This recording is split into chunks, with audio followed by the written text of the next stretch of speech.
Hello everybody, welcome to Elanis Labs. Today we'll be going through OpenCV, which is an open source computer vision and machine learning software library.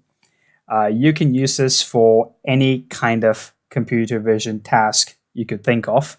And I'll actually let you guys read through the opencv.org/about page, which does contain a few examples and where it's used and what it's used for. We will be specifically looking at the Python version of this. So without further ado, let's figure out how to install that on our computer. One of the prerequisites for this is that you need to have Python already installed. My recommendation for you is that you get the Anaconda distribution installed.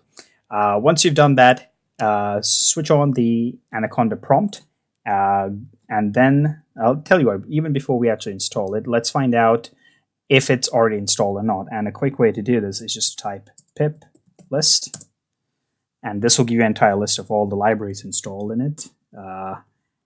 And as we can see, let's go to open. There's no OpenCV.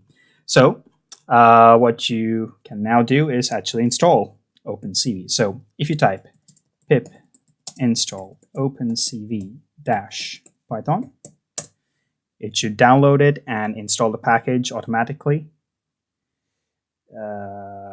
Yep, there you go. So I already, downloaded this one, so I think it's stored somewhere in my cache. When you're doing it, you'll see some kind of sort of installation looking bar come up over here. But essentially, you should come to this part where it says successfully installed opencv-python, and the version might differ for you. Right now, it's 4.1.2.30.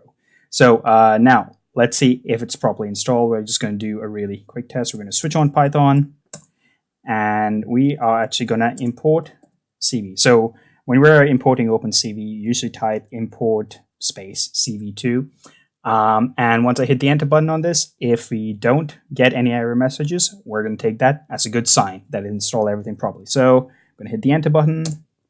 Yep, no problemo. So that's how you install OpenCV. And if you guys have any questions, please put it in the comment section below. And I hope you guys got some value out of this.